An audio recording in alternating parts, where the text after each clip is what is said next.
All right, folks, we're back here again. Today's December the 1st, and we'll look at a few critics' prizes, some early predictions for those. It's kind of hard to predict these, of course. Critics can kind of go with whatever the hell they want. We'll also take a look at the National Board of Review, just some, maybe, again, kind of some ish predictions for them, too. Again, they're kind of all over the place. We'll kind of look at a couple of their picks and stuff through the years, too.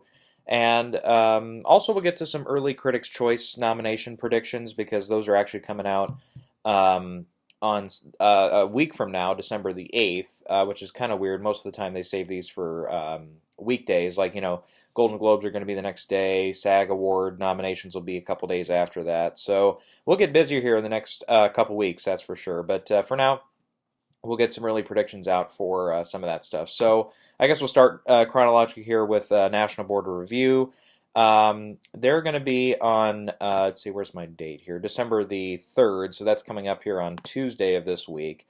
And most of the time, National Board Review, by the way, I believe it's voted on by kids who are about my age, maybe a skosh younger, but they've traditionally gone with some, sometimes they go with like Scorsese films, like I think Silence won here a few years ago, or it had a few good wins here. Green Book was the winner here last year, and that took a few prizes, including Best Actor. So it's been known. They've been known to kind of go a little more populist here. They went with The Post a couple years ago, and it got a few other nominations there. Lady Bird did pretty well here a couple years ago. Star is Born did pretty well here last year as well. Manchester by the Sea has been a previous winner. Moonlight did pretty good here 3 years ago now. And then just looking at 2015, they went with another kind of more populist film, Mad Max Fury Road. And The Martian got a lot of love here. Room got some love. Hateful Eight got a couple of wins here as well. So they're kind of all over the place here. Sometimes they go with some like critics' choices. Sometimes they go with some of the more populist or more well-known directors. So they're kind of all over the board this through the history here, at least through the past few years. So normally what they do is they pick 10 films and then a winner for Best Picture, or kind of their equivalent. So with that, you would imagine stuff like The Irishman is going to be in there, Marriage Story, Parasite. If they've seen, I'm pretty sure they've seen 1917. I think that's about the last puzzle piece, really, to the Oscar race here for Best Picture that, now has been, we've gotten the embargo lifted for that. And it's in, the last time I saw it was in the upper 80s, early 90s there on Rotten Tomatoes. So it's doing very well with critics as well. However, I do think the one they're going to go with here is Jojo Rabbit, actually. It just kind of feels like, again, kind of a cool choice, the way last year that Green Book was kind of that cool choice. It feels like it's saying something, even if it's a little controversial, they'll go for it there. Parasite is definitely a big option. Like I said, they do like Spielberg, Scorsese, some of those films, so The Irishman could easily be the winning film there. Marriage Story, I think, will be in the hunt there. I don't quite see it winning, but I think it'll definitely be in there. Yeah, we mentioned 1917. I don't know if that'll go all the way, but I can see that winning like Best Director or something like that. Maybe Ford v Ferrari gets some love here. I don't know. Maybe they'll go with The Farewell or Joker. And Joker, I think, definitely might have a better shot here actually at National World Review than it will across any other critics association, I think. For some of these very, very early picks here and some of the regional awards, as I like to call them. I don't see him going with Little Women here for the win. I can definitely see it being listed on the films for Best Picture and maybe getting like an adapted screenplay win or something like that. That's possible. Beautiful Day in the Neighborhood, again, maybe. I don't know if they'll go with Avengers Endgame. That feels like a little too out there for him. Rocket Man, maybe. Hustlers, maybe. Dolomite, maybe. Knives Out, maybe screenplay again. So yeah, they're kind of all over the board there. As far as some of the acting prizes, I think, and director too. We'll kind of mention those too. Director, I feel like that'll go Bong Joon-ho, Scorsese, Sam Mendes, like we mentioned before, one of those. Once Upon a Time in Hollywood, also I think will be a list among the best films of the year. There, I don't know if that'll win, but it'll definitely be nominated or on the list there, I should say. So Tarantino also, I think, is a little bit of a threat there for director. Taika Waititi will probably be close in the race there for Best Director. Yeah, again, maybe Todd Phillips has a better chance here than he will other places. As far as the acting races, real quick here, yeah, Joaquin Phoenix will definitely be close there. I can see him going like Antonio Banderas for a foreign performance. I get more of like like New York definitely will go for more of those than say National Board of Review, but Robert De Niro. I mean, Adam Driver is probably another likely pick here. Eddie Murphy could easily be on that list as well for Best Actor. He could make it and get the win there. Or they could go, somebody like Adam Sandler. Something like that. Another kind of oddball choice. Sometimes they do go for those.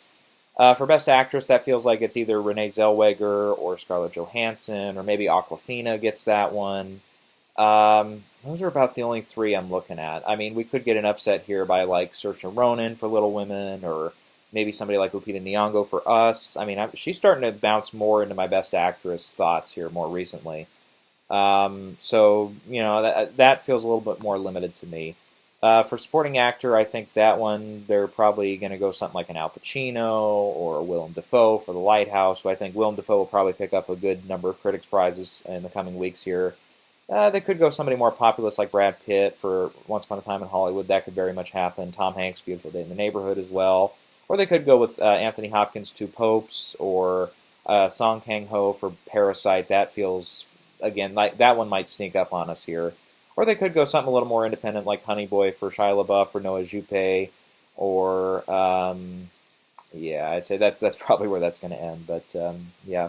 For supporting actress, that feels like it's Laura Dern for Marriage Story, or they could go, again, populist again with like Jennifer Lopez for Hustlers. Maybe Scarlett Johansson, Jojo Rabbit might get some love, maybe.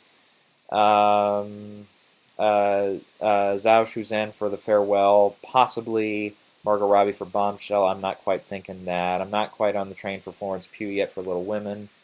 I don't think Annette Bening's going to be up there for The Report. Yeah, so that's kind of all over the place. Screenplay, they usually take a few more risks. So I can see that going to Parasite. I can see it going to Marriage Story easily. But I'm thinking more along the lines of, maybe we should watch out for like Pain and Glory or Booksmart, Knives Out, like I mentioned. Dolomite Is My Name, maybe. The Lighthouse, I think that feels like that's definitely in contention there. Waves could be in contention as well. Let's see, that's for original screenplay. For adapted, they sometimes go a little more traditional. The original I've seen over the years, they like to go a little more oddball on that. Adapted is usually more, what's expected. So that could be The Irishman, JoJo, Little Women. Two Popes probably will also be a likely contender there. Otherwise, that feels kind of empty. So I think it's down to one of those four for National Board of Review. Okay, so that's going to be it for those. I'll catch up on those later on. I definitely won't, come back to them as soon as they're done or anything. That'll be probably middle of the day, so that doesn't work for my schedule. But anyways, next up here we'll talk about the New York Film Critics Circle. They're the next day. That's going to be Wednesday the 4th. And really quick, let me look up their, and I'll pull up their past winners here. Film Critics Circle. Whoops. Let's see here. But, yeah, they sometimes go for those more artsier, kind of films. Like Roma won big last year with Director Picture. They went with Ethan Hawke for Best Actor. Regina Hall for Best Actress. Richard E. Grant, Supporting Actor. Regina King for Supporting Actress. First Reformed also won for Screenplay. So, yeah, there's no adapted or original screenplay here, of course. It's kind of like that. Looking at 2017, again, kind of going through the last few years here. Lady Bird did well here. Florida Project won for Director. Timothée Chalamet won for Call Me By Your Name for Best Actor. Ronan won for Lady Bird. We mentioned Willem Dafoe for Florida Project. Yep. And they did go with Tiffany Haddish for Girls Trip. So, again, they will kind of go sometimes on those limbs there for the supporting races. And then Paul Thomas Anderson won for Screenplay for Phantom Thread. Let's see, 16, I'll pull that one up. That was La La Land for film, even though Moonlight won, a few other ones, like Supporting Actor. It won for Director. Manchester by the Sea had a couple wins with Best Actor and with Supporting Actress and Screenplay. Technically, Michelle Williams is also the winner for her film Certain Women. So, yeah, Manchester did pretty good there 3 years ago. And then 2015, we'll stop there. Carol did pretty well here with wins in Screenplay. Actually, it also won for Cinematography, but also for Director and Picture. So that was, again, one that, they're not always big-time Oscar contenders here. So Michael Keaton was kind of surprised that year. He won for Best Actor for Spotlight. Actress was, again, Saoirse Ronan for Brooklyn. Mark Rylance won for supporting actor. And Kristen Stewart was the winner there for Clouds of Silmaria. So this year for the Film Critics Circle, just looking at that, this kind of feels like Parasite to me. Feels like it's going to come down to Parasite, The Irishman, or Marriage Story. One of those three are I think, the top contenders. They could go, again, a little more populist with like Once Upon a Time in Hollywood, but that doesn't feel like a New York film to me. They could go Farewell. That's more independent. They do like those. And Pain and Glory, I think, is one that could strike here that we were, kind of overlooking. So, but yeah, between those three, I think Parasite feels a little bit like it's ahead to me. Then probably Irishman in second place for me. Then Marriage Story. But yeah, that's kind of all over the place there. I have Bong Joon-ho winning for director here for Parasite. I feel a little bit more certain on. I think Scorsese will, again, definitely be in contention for The Irishman. Noah Baumbach I have in third. That third kind of most likely there for Marriage Story. Sam Mendes will also be in contention here. Greta Gerwig and Lulu Wang for Little Women and The Farewell, respectively. The Safdie brothers could get in for Uncut Gems. It is told New York, so sometimes they do like those New York-led films. So yeah, that's a possibility. Tarantino, if we didn't mention him yet, he could also strike in director there. For Best Actor, I'm going with Antonio Banderas, Pain and Glory. Again, they do like some of those foreign actors there. Again, maybe not in very recent years, but like I remember Timothy Spall won for Best Actor for Mr. Turner a few years ago. So they like kind of those, again, smaller films. So I think Antonio wins here. Then I have Joaquin Phoenix actually in second place for Joker, and Eddie Murphy in there for Dolomite Is My Name is kind of like the third most likely. Then Adam Driver, I feel. I don't know. I could be missing the boat on that one, but I just don't know if Marriage Story is going to hit as high with New York voters as it will with everyone else. I think it's also set in L.A. if I'm not mistaken. Well, I think it's okay, right? If I know the story, it's like it's set in L.A. and in New York both, so it's kind of flipping back and forth. So I haven't seen the film yet, so I don't know. But from a lot of people that have talking about the film, the location isn't really the biggest part of it, of course. So, yeah. We mentioned, Adam Sandler for Uncut Gems could be a big surprise here. De Niro for The Irishman also. And they could go somebody like Jonathan Pryce for The Two Popes as well. So, Best Actor kind of feels a little bit more open there. Best Actress, I just have Renee Zellweger just as kind of a filler there, more or less, just as the expectant, winner there. They could go Scarlett Johansson. They could go Lupita Nyong'o. We mentioned for us. They've liked Saoirse Ronan a lot the last few years. So Little Women, I don't know if they'll give her a third win in the same decade, but you never know. Then I have Alfre Woodard also as a big shot there for Clemency. Awkwafina for The Farewell. We might be sleeping on. And then a nominee at the Gotham Awards, which we'll also talk about here, is I think she's at Gotham, or maybe it's Indie Spirits, whichever. It's Elizabeth Moss for Her Smell, which was a really one that snuck under my radar, indie film from earlier this year. They could go with a more unknown like a Jodie Turner-Smith and Queen and Slim, which did pretty well at the box office this weekend. I haven't quite gotten a chance to see it yet, but I'm looking forward to seeing that. That feels like that's it for that category.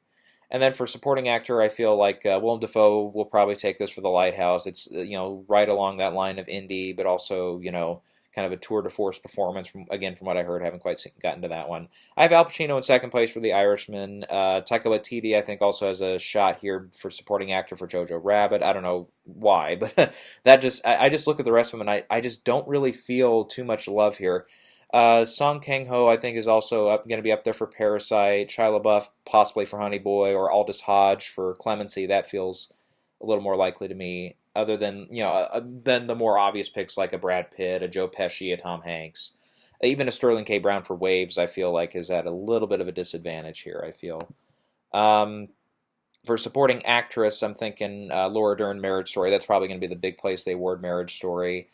Jennifer Lopez could get in for Hustler, so it's a New York told story, so that is possible. Zhao Shuzhen, I have for The Farewell, also has a good shot here. Davine Joy Randolph for Dolomite Is My Name, we might mention a little later on. I think she might be a surprise pick at some of these Critics' Choice Awards. Maybe not like the Tiffany Haddish, like not to that level, but she could sneak up on us here for Dolomite. It's a very likable performance and stuff. So I would watch out for that one. We kind of mentioned like Florence Pugh for Little Women. She is in that kind of ingenue spot where it's like that could get a couple of critics prizes this year for supporting actress. So I would watch out for her. At I would maybe say less in like the biggest, like the bigger ones like New York and L.A., but definitely more so for like a lot of those other critics prizes. You could go Florida, Iowa. Shoot, just name any other critics prize. She might get a couple wins there. Um, yeah, that's kind of my thoughts on supporting actress. For screenplay, that feels more like Marriage Story to me. Parasite, I think, is also going to be very, very close there. The Farewell will be in there. They like traditionally more of the original screenplays here than the adapted, but I think Irishman also has a shot. Um, Once Upon a Time in Hollywood, Booksmart, Little Women, again, possibly Jojo Rabbit, possibly The Lighthouse, maybe, and The Two Popes, I would say, also are kind of some ones to look out for. And then they always do like animated features. Well, that they could go something. They like with these. Let me look through again. So like they've gone Inside Out, 2015, 2016. They went Zootopia. So they do like to go more of the populist films. They're big studio films. Coco won here a couple of years ago. And last year was Into the Spider-Verse. So yeah, with that, then I'm thinking it's probably Toy Story 4. Frozen 2 has a shot. Missing Link actually might be one that sneaks up on us again. And Weathering with You is another one that has a shot there. But again, they kind of go a little bit more populist here at New York. So that's that. Okay, so that's for New York Film Critics Circle. We'll get back. Yeah, Gotham Awards are going to be handed out here actually tomorrow. We'll close with them since they're like actually like announcing their winners and stuff. Sure, that's true with New York and with LA and stuff here. But we'll go LA Film Critics next. Some of those predictions. LA, they tend to like films that are shot in LA. Big on LA. So again, that's just from my understanding about the film Marriage Story, I have winning here. They do, but I've heard a lot of people do love Parasite. So Parasite, and I loved it too. So I think that's also going to be contention. Once Upon a Time in Hollywood, it's got Hollywood in the title. That could easily get a couple of runner-ups or wins here. The Irishman, I feel, is going to be lesser of a threat here in LA, but it's definitely going to be in contention. Waves, I believe, is set on the coast there, so that could easily get. Or no, that's Florida. Never mind. Opposite coast. So Waves. I think it's popular with critics more so than I think common audiences. So Waves might be one that gets maybe a runner-up position here or there as well. The Farewell, I think, will get some contention. 1917, again, thinking more along the lines of director than anything else. Aside from like a lot of the LA critics, they do like to go through like cinematography and stuff like that. So. Yeah, we'll also, sorry, I forgot to look up film critics. We'll go up some of their more recent picks too here. Let's see, they went with Roma for picture last year. Director went to Deborah Granick for Leave No Trace. That was kind of a surprise there. Burning was actually the runner-up for Best Picture, and Cuarón was runner-up for Director. Ethan Hawke won Best Actor. Ben Foster, Leave No Trace, was runner-up. Then we had Best Actress going to Olivia Colman for The Favorite. Toni Collette was the kind of surprise runner-up there for Hereditary. Stephen Yeun was a bit of a surprise for Supporting Actor for Burning last year, with Hugh Grant being runner-up for Paddington 2.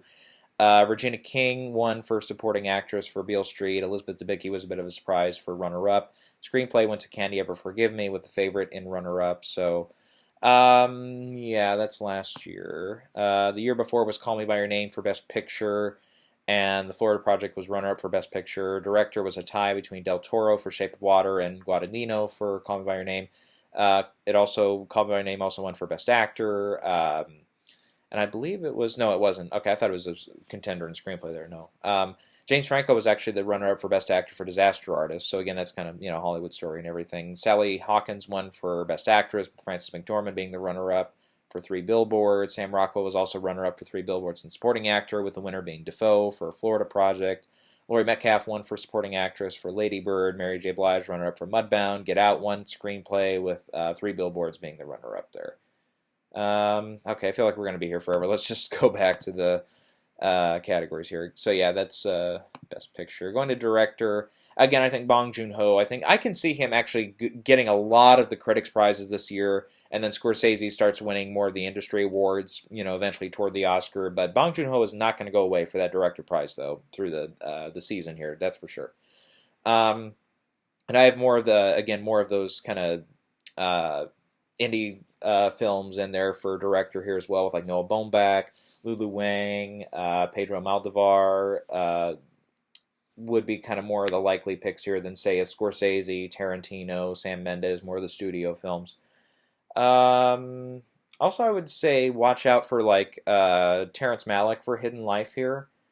For director, that's a possibility. For actor, I think that's Adam Driver for Marriage Story, followed by Antonio Banderas for Pain and Glory, and then Eddie Murphy for Dolomite Is My Name. Again, Hollywood Story. I definitely think he could be the runner-up here. Joaquin Phoenix will definitely be in contention for Joker. It's not an unpopular film, that's for sure. Again, Adam Sandler has a shot here. Taron Egerton might get some love, so I would look out for a couple of those there. For actress, again, I go Renee Zellweger here, kind of by default. Scarlett Johansson will also be in contention for Marriage Story. You mentioned Elizabeth Moss for Her Smell. That could be runner-up. Alfre Woodard also feels like a possibility here for Clemency. Awkwafina for The Farewell. Lupita Nyong'o for Us. Yeah, I feel like that's kind of it for that. For supporting actor, I have Willem Dafoe again winning here. Taika Waititi and Al Pacino I also have on the list here as possibilities. Brad Pitt could get, again, it's a Hollywood set story, so I would watch out for him for supporting actor. Song Kang-ho for Parasite, also a very possible choice there. Sterling K. Brown for Waves, I would watch out for. Shia LaBeouf for Honey Boy again. And even somebody like early on in the year, Jonathan Majors for Last Black Man in San Francisco did get some love early on. So I would say that's also possible there. For supporting actress, again, I'm going Laura Dern here for Marriage Story. I do have Davine Joy Randolph also as a high possibility here. I would say she's the most likely runner-up, followed by Zhao Shen for The Farewell. Jennifer Lopez also for Hustlers. I would look out for... again, Florence Pugh for Little Women, possibly. I'm not 100% sure on that one. Maybe Penelope Cruz for Pain and Glory. I've seen her name sprinkled around a little bit. Taylor Russell is also very popular now for Waves, her performance there. So she, again, could be another kind of breakout one there. For screenplay, I'm thinking Marriage Story, Parasite, Farewell, probably the three most likely ones. Then Jojo Rabbit, The Irishman, Once Upon a Time in Hollywood also, Two Popes, Knives Out, Pain and Glory, Booksmart, yeah. For those there. Animated feature, they do like to go more foreign here at the LA Critics, so I'm picking Weathering with You to probably be the winner there. Toy Story 4 and Missing Link, Frozen 2, How to Train Your Dragon 3, those are also possible here. And then I Lost My Body's another 2D animated film that some people have taken a liking to, so I would look out for that one too. Alright, so that's that. So yeah, with that, those are kind of the early kind of critics' prizes there.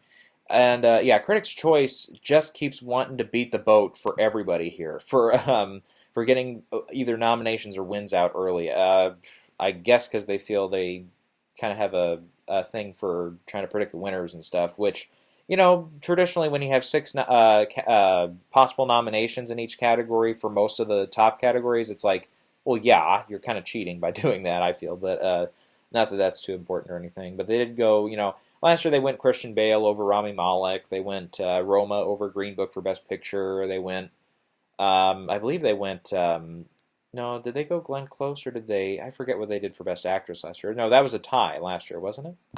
I forget what they did. Yeah, it was a tie between, no, it was Lady Gaga, that's right. See? Doesn't matter. Plus, their show last year was just a train wreck to watch. Film critics. Let me just pull up what they went with last year. Again, just because I'm so well versed here. Yeah, it was Glenn Close and Lady Gaga tied, so they didn't go Olivia Colman there. They got the supporting categories right with Mahershala Ali and Regina King. Screenplay they got wrong for First Reformed. Adapted screenplay they also got wrong for Beale Street. They did pretty well with those tech categories, though. Cinematography was right. Makeup and hairstyling was right. Costume design and production design both with Black Panther, that's right. Spider-Verse 1 for animated, that's right. And the rest of it, who gives a shit about like those like best actor in a comedy or best actor in an action movie? It's like, yeah, that doesn't come up anywhere else. So except maybe People's Choice Awards, which who cares? But anyways, so we'll quickly, because I might not get a chance to get some early predictions out, we'll go ahead and take care of that now here. They have 10 solid picks for Best Picture, so I'm going kind of in no order here, but Parasite, Marriage Story, The Irishman, Little Women, Jojo Rabbit, Once Upon a Time in Hollywood, Ford v Ferrari, The Farewell, 1917. I do have Bombshell as that 10th spot, but that could be something a little more critically loved, like Beautiful Day in the Neighborhood, Pain and Glory, The Two Popes, Hustlers, Waves, The Lighthouse, Knives Out, something like that could also be popular here. Joker is a very obviously big popular film at the box office and everything, but critics were very split on that film, so I don't see that landing a Best Picture nomination. Then again, Unbroken was also very split down the middle, and that got a lot of nominations 5 years ago. So and obviously Unbroken was lesser so in the category or in the race, I would say, at that point than Joker was. It felt like at that point Unbroken, it was popular very early on, but then once people started seeing it, they're like, oh, it's kind of a traditional, and they didn't love it. But then Critics' Choice still gave it a bunch of nominations. And I remember a lot of people were very, like, oh, they're just kind of virtue signaling. But yeah, we'll maybe talk a little bit about that because there's specifically one category this year that I keep looking at, and my cynical mind wants to say something, but I've been holding back, and now I feel like I almost have to say it. But yeah, we'll get to that here in just a minute or two. For director, I feel like that's going to be Martin Scorsese, Noah Baumbach, Bong Joon-ho, Quentin Tarantino, Sam Mendes, and I do have Taika Waititi getting that 6th spot. But that could easily go to Greta Gerwig or Lulu Wang or Pedro Almodovar. I would watch out for here. James Mangold, possibly. Marielle Heller, maybe for Beautiful Day in the Neighborhood. Yeah, that feels like a pretty solid 6 to 7, 8-ish for me, with Lulu Wang and Greta Gerwig also in contention there. For Best Actor, this might be the easiest one of the main categories here. It feels like Joaquin Phoenix, Adam Driver, Leonardo DiCaprio, Antonio Banderas, Robert De Niro, Eddie Murphy.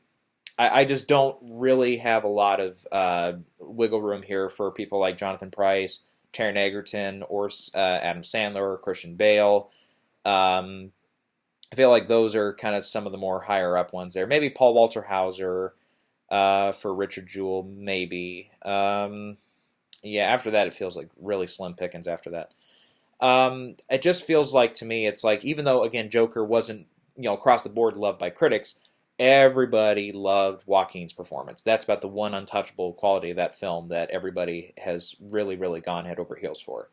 Then the rest of them, yeah, they feel like they fall right into place there. For Best Actress, again, this one I think there's a little bit more wiggle room on, but not a lot. This feels like Renee Zellweger, definitely. Saoirse Ronan, Scarlett Johansson, Charlize Theron, Awkwafina. I do have Lupita Nyong'o in that 6th spot for us. Again, early on I kind of hinted that this was going to be the one spot where I'm like, everybody's going to disagree with me, but I'll pick it anyways. Turns out everybody else is picking it too. I think she is number 6 on Gold Derby's odds here at least. Then Cynthia Erivo, also for Harriet. Again, that was another one that wasn't critically loved across the board. Very split. I personally was split on the film too, but she was definitely the best part of the movie. Clemency feels a little small to me here. I mean, not that, I think that's more of a regional critics prize than a broadcast film critics prize. But she could get in. We did see, what's her name? Toni Collette, we mentioned her earlier. She got in last year for Best Actress, one of those 6 slots. Or maybe she tied for 7th or something. It was something like that. Yeah, so that kind of feels like that's the race to me here. Now, here's the one thing. Supporting actor, this was the thing I was hinting at earlier here. It feels to me, and part of the reason why I was kind of going Jamie Foxx early on, who I definitely still think has a possible nomination coming his way here, but if you look at it, with the exception of Brad Pitt, you've got old white guy, old white guy, old white guy, old white guy, old white guy as my lineup here. So that's Al Pacino, Willem Dafoe, Tom Hanks, Brad Pitt, Alan Alda, and Joe Pesci. So, I mean, that is something that I feel Twitter and the very, very, name whatever brand you want here. This is definitely something that people are going to attack if it's left like this. But And, you know, the runner-ups, unfortunately, are like another old white guy in Anthony Hopkins, John Lithgow, another older white guy. So I would say, you know, we could easily see this race shaken up by people like Jamie Foxx, people like Song Kang-ho for Parasite, Sterling K. Brown for Waves, maybe possibly, if Dolomite really goes over well, Wesley Snipes for supporting actor, I've heard. Some people say Taika Waititi for Jojo Rabbit. Uh, New Zealand, I don't know. Does the politically correct society, do they count that as a white guy or do they count that as not white guy? I don't know. He's pretty tan looking to me. I don't want to. Sorry, I don't want to sound you know, too funny here, but I'm just not sure how they would label that. New Zealand and everything. It's like I think they would consider like Peter Jackson a white guy though. So I don't know. I forget what's his nationality again. Like I know New Zealand is, you know, where he's from and everything, but like his ancestry, I'm not sure. But that's neither here nor there. But anyways, now that I've probably gotten myself in hot water there with a few of you, we'll keep going here. Yeah, it feels like this category in particular, it really feels overburdened with older white guys. Whereas Best Actor, you know, you do have some representation there with Eddie Murphy. Best Actress, we kind of mentioned there. You've got people like Alfre Woodard in the race, Lupita Nyong'o in contention, Cynthia Erivo. So that feels pretty diversified, I guess, for lack of a better word. Then you do have Xiao Zhen for The Farewell in supporting actress. We talked about I can't find her name now. Daphne Joy Randolph for Dolomite as well. Okay, or did I mispronounce that again? Sorry, I haven't seen her in any other movies, so yeah, Davine Joy Randolph. Yeah, there we go. So she's definitely in contention. Penelope Cruz is in contention here. We mentioned early on in the season, again, Jennifer Hudson for Cats, but that just feels like it's going nowhere. So, and Jennifer Lopez does have some Latin roots as well, so I would definitely say she's also, you know, so there's, again, a couple, you know, spots there, but it's like supporting actors, that one category that just feels like that's where some of the Twitter hounds are going to come in, and some of them are, you know, more well-known, some of them are just the blue checkmark people, so to speak, that, you know, never talk about Oscars or award season ever, but as soon as something like this happens, oh, they're all over it. They're just all like, oh, such bullshit. There's no black actors in there, or there's no people from this nationality or whatever. It's like, yeah, anyways. But that being said, though, I think not a lot of people are going to argue, though, that the performances from, you know, Sterling K. Brown and from Jamie Foxx and the rest of them, that they're not unworthy. So, definitely I would say that about Song Kang-ho in Parasite. He was a standout in that. He was terrific. But it's like, I don't know, it's like, you know, are they really going to say they're better than Al Pacino in Irishman? Or from what I've heard from Willem Dafoe and Tom Hanks in Lighthouse and Beautiful Day in the Neighborhood. Now, Alan Alda, I feel like, could easily go here. I mean, he feels like, you know, a lot of people have mentioned this too. You know, his screen time's limited. You know, I just feel like, personally, a couple things why I'm kind of including him a lot in some of these races. It's like, it feels like it's the last time for him, possibly. You know, I remember I watched an interview with him. It was really hard to watch because his, you know, his early onset Parkinson's was kind of kicking in. And also, you know, he's a legend. You know, he's been nominated for an Oscar in the past, sure, but he's gotten tons of Globe nominations and wins from MASH and from everything else he's done through his history. So this feels like, you know, kind of a, you know, the nomination would be the win for him in this case. And then Joe Pesci, another thing too, like we kind of mentioned there, it's great, you know, he's very good in The Irishman, but when you've got Pacino on the bill there too, and the fact that Pesci is not really at his like most Pesci, you know, so to speak, he's definitely more restrained in The Irishman. He's definitely got like F-bombs and stuff, and he gets a little upset in some scenes, but he doesn't have the big explosion scene like in Goodfellas and etc. So I feel like Pesci could also easily go there. But it's like, I don't know, it's like, do I go with like a Sterling K. Brown there, or do I go with, you know, Jamie Foxx? It's like, because I think Just Mercy, I feel, critic-wise, most critics like it, but not a ton of people have gone out of their way to love it. Waves is a closer on the love side for critics, but it's just not a big connect with regular audiences. But, you know, that's not for the critics' choice to decide there.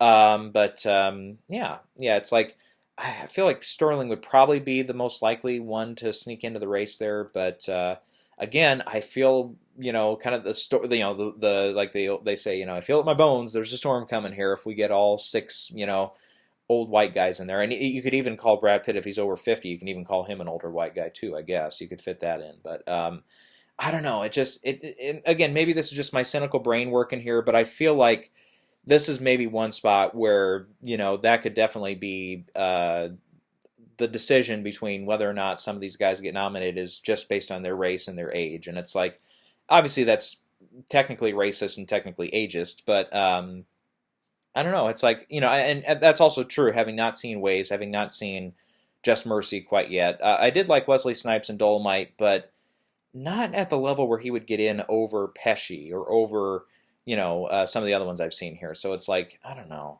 I would even argue Brad Pitt had a better performance in Once Upon a Time in Hollywood. And if you've been watching me all year, I'm not over the moon about that performance at all. It was fine. I'm not to the point of Lady Gaga last year where I was like, oh yeah, she. My famous quote there was, oh yeah, she hit her mark, she knew her lines. But like Brad Pitt, he hit his marks and he knew his lines. But there was a lot of character development, I felt, especially toward the third act of that movie. But yeah. Anyways, now we'll get out of that, and we'll see where they land on some of that stuff. But for supporting actress, we mentioned you got Laura Dern, Zhao Suzhen for The Farewell, Jennifer Lopez, Margot Robbie for Bombshell, Annette Bening, and Florence Pugh are my 6 here. Again, I would look out for maybe somebody like Scarlett Johansson for Jojo Rabbit. She is very charming in that role, very memorable. We did mention, like Penelope Cruz for Pain and Glory, possibly. I mean, I liked her in the movie, but she doesn't really have a lot of big Oscar moments, and even Critics' Choice likes to go for some of those Oscar moments. Maggie Smith is a legend, of course. They go with her. We mentioned Davine Joy Randolph here for Dolomite. So yeah, I would say the supporting actress feels a little bit more open there, and definitely a lot more diversified, so to speak, and everything there. For original screenplay, this feels to me like Marriage Story, Once Upon a Time in Hollywood, The Farewell, Parasite. I do have Bombshell in here as well, and then Knives Out. Let's see here. 1917, Dolomite is my name. I would definitely look out more for that one than 1917. The war movies, again, have recently tended to have a harder time getting into the screenplay categories. The Lighthouse, Booksmart, some popular critics movies there, more indie films there. Ford v Ferrari could also strike here. Pain and Glory, some people are talking about as well. I'm not as high on that one. For adapted screenplay, this feels like The Irishman, Jojo Rabbit, Little Women, Two Popes, Beautiful Day in the Neighborhood, and Hustlers. With the exception of maybe Jojo Rabbit, all 6 of them are in the 90s on Rotten Tomatoes, I believe. So yeah, they're pretty safe bets there. Again, a lot of people picking Joker here. I don't think so. Not for screenplay. No, I mean, definitely the third act of the screenplay is worthy of a nomination, but the first 2 acts, no, I don't quite think so. Richard Jewell, possibly. Just Mercy, possibly. They could go Toy Story 4 here. Toy Story 3 did get nominated, so sometimes they like the animated films in the screenplay categories. Yeah, that feels like that's about it for adapted there. And then they do also have, we mentioned, an animated feature category here. Toy Story 4, Frozen 2, How to Train Your Dragon 3, Missing Link, Weathering with You. I have Abominable in that 6th spot. And I Lost My Body is probably the only other one I would look out for here. Yeah, so that feels pretty plain there. Now, the ensemble category here is usually like a very, tough one here to get rooted down. Because like they had, the nominees last year were The Favorite, Black Panther, Crazy Rich Asians, Vice, and Widows. 2 of those were at the SAG Ensemble nominations. That was Black Panther and Crazy Rich Asians. So they do like to go a little bit more populist here, but also like the depth of the actors and stuff. The Favorite was more like, which of these films has the most nominations across the board and stuff. So with that, I feel like Marriage Story will probably win this one. The Irishman will also be in there. I feel Dolomite will get in there. Jojo Rabbit I have in there, and also The Farewell I have in there. But again, there's a lot of possibilities here. You got Little Women, the ensemble of Once Upon a Time in Hollywood. Knives Out has a lot of good ensemble work there. Bombshell has a pretty deep cast. Parasite, possibly. Hustlers, I would definitely look at. Waves, definitely, I would look at. Yeah, I feel like that's about it. Cats has a lot of big names in it, but I don't see that getting an ensemble nomination really anywhere this year. So yeah, that's it for Critics' Choice there. Okay, so now we'll go with Gotham Awards. They're coming up here, handing out their awards tomorrow. Just really quick, we'll go over like last couple of years at Gotham, because they sometimes get a couple picks early on that feel like they're not right, but then they win. So clearly that did not happen at all last year. Though with some of the top prizes, like feature went to the writer, not included in the Oscar race. Ethan Hawke won Best Actor, he wasn't nominated. Toni Collette won Best Actress, wasn't nominated. The screenplay did win. That was nominated for First Reformed, but did not win. I was thinking, was it the year before they got a few? Yeah, Call Me by Your Name was picked for Best Film. That got a couple of nominations at the Oscars, obviously. James Franco won Best Actor. He ended up missing. Saoirse Ronan won for Best Actress. She ended up getting nominated, but didn't win. And then Get Out, they did get right, though, for Best Screenplay. And really quick, 2016, we'll look at that one, too, then move on. Moonlight won Best Picture there. Yep, that was a big surprise win, of course. They got Casey Affleck right for Best Actor. Isabelle Huppert won for Elle for Best Actress. She was nominated, didn't quite win. And then Screenplay was Moonlight, which did win the Adapted category that year. So, they're kind of on and off here through the years. Last year, they definitely went kind of to the beat of their own drum, but they were definitely, a couple of those picks were close. Now, this year for Best Picture, I have to say all 5 of these films, with the exception of maybe Uncut Gems, feels like they have something of a slot in that 1 to 25 range for Best Picture. So it's really, none of these would be too surprising if they ended up with a Best Picture nomination, with the exception maybe at this point of Uncut Gems. That'd have to be a big player at the Globes. That would have to do really well at Critics' Choice, and then obviously get a few Critics' Prizes along the way too. I think to really kind of surge. But other than that, it feels like it's a little more crowded in the race there. I do have Marriage Story winning this, followed by Farewell, then Waves, then Hustlers, then Uncut Gems. That's kind of, I think, the general consensus here. But yeah, that's kind of where I'm thinking there. For the acting categories, Adam Driver feels out front to me for Marriage Story, Willem Dafoe, and a close second for The Lighthouse. Adam Sandler might split votes there and get a win for Uncut Gems. That's possible. Aldous Hodge and Andrew Hollard are the 2 other nominees here. I would say Aldous Hodge is kind of that 4th place one, but I don't think there's enough vote splitting there for him to win quite. But and it's a big upset. Best Actress feels like Awkwafina for The Farewell. I would also look out for Alfre Woodard and Clemency. She's also a possibility here. And then Elizabeth Moss also for her Smell. I would say watch out for her. Now Mary-Kate Place is nominated here for Diane, and Florence Pugh is also nominated for Midsummer. Those 2, I think, are lesser so on the Oscar radar, so I don't think they'll quite get anywhere here. For Screenplay, I have Marriage Story winning that, The Farewell in a close 2nd place, Last Black Man in San Francisco, I think, does have a legit shot to win here. Obviously, that's more along, the vote-splitting lines there, but I would watch out for that one. And then High Flying Bird and Midsummer are also nominated here, but I don't quite see them getting a lot of attention there. Let's see, we've also got some other categories here, like Best Documentary. That feels like American Factory, which I believe is going to be in contention for documentary this year at the Oscars, I believe. One Child Nation is kind of, I guess, similar. Definitely looks like they're both set in China or Japan there, in some of those countries there in Far East. So, yeah, I would watch out for those 2. Apollo 11 is more of a populist documentary. They don't always go with those. O.J. Made in America did win here, I saw in 2016, so they do sometimes go for them. The other 2 are Edge of Democracy. Whoops, hold on, I lost my spot there. And what was that 5th one? Midnight Traveler, which I have heard a little bit about. When I saw The Irishman, they had a preview for it. So, yeah, that comes down to American Factory and One Child Nation, I think. They have a Breakthrough Director category. This feels like Laura de Clermont-Tonnerre. I'll wait for somebody else to pronounce it. In The Mustang, directing The Mustang. Booksmart for Olivia Wilde, I think, is a possibility here. I would definitely more lean on Joe Talbot for Last Black Man in San Francisco. I think he's a little bit more likely. Then you have Kent Jones for Diane and Philip Humans for Burning Cane. Yeah, those I'm a little less wary on. Let's see here. Then they have a Breakthrough Actor category as well here. That feels like Julia Fox and Uncut Gems, who I think is kind of a long shot for Supporting Actress right now. Jonathan Majors, we mentioned for Last Black Man in San Francisco. Noah Jupe for Honey Boy.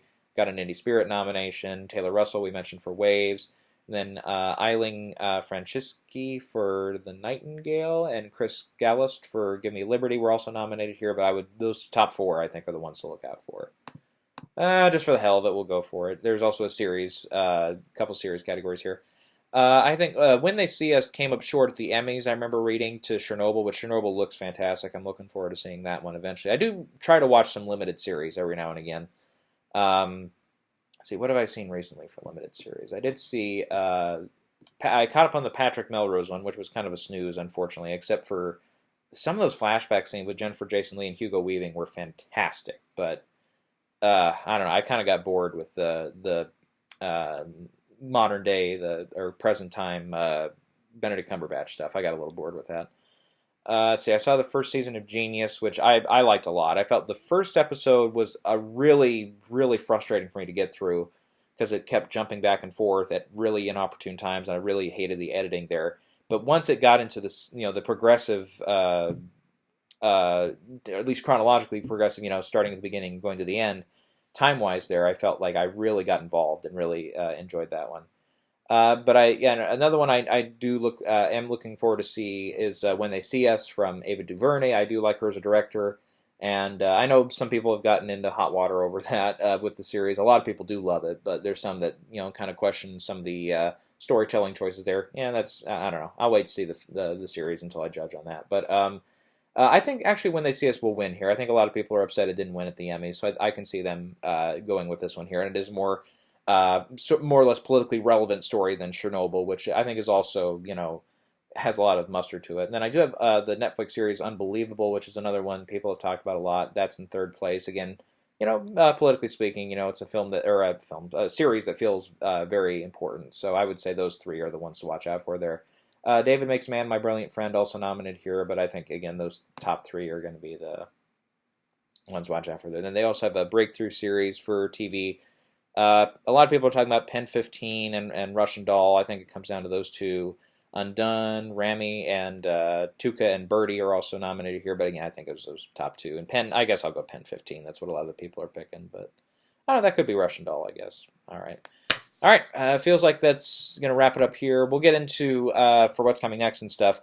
We will come back on probably Saturday or Sunday of next week and do an update here. We'll talk about what happened, what went down at Gotham, what went down at the National Board of Review. New York Film Critic Circle choices will also be out too, so we'll talk about those, any surprises or what that means going forward. I do have some family stuff going on that Sunday the 8th, so I don't think I'll be around to get to live coverage, and God only knows about those Broadcast Film Critics live nominations. They did them last year, and nobody knew about it, so I didn't get to them for live nominations. So that's not going to work for me. And also the LA Film Critics. We might touch on those winners and what happened at Critics' Choice here late on Sunday, and then I'll also do final predictions for Golden Globe nominations in the same video there. So watch for one or two videos next week. We'll see. We might just cram it all into one video on Sunday there of next week, so I would watch out for that. And then, we'll get into last-minute predictions for Screen Actors Guild, probably on the 10th there, right before the nominations. And I'll do live nomination reactions for Globes and for SAG next week, those for sure. But after that, that's about it. Let's see. Also, just looking at, I've got the list pulled up here for what else is coming up here for the calendar. Oscar shortlists are coming out on the 16th. We'll definitely talk about that when it comes out. That'll probably be, and then we'll do obviously some follow-ups there with Oscars and with BAFTA. We'll get to some BAFTA predictions here pretty soon here as well. That'll probably be, I'll wait on BAFTA until after we get these, at least the Globes and SAG out of the way, so it might be in the same week there.